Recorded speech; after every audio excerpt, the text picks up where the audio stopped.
Kasi, ang Diyos ang magiging.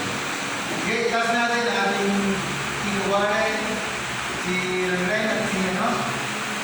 Taas niyo yung papa. Okay, sister. Ako. Kapit kayo sa akin. Let us pray. Heavenly Father, in the name of Jesus, you alone the glory, the honor, and the praises. Panginoon, kami po'y nagpapakumbaba at nagsusumamo sa oras na ito. Nakikita niyo nga po ang layo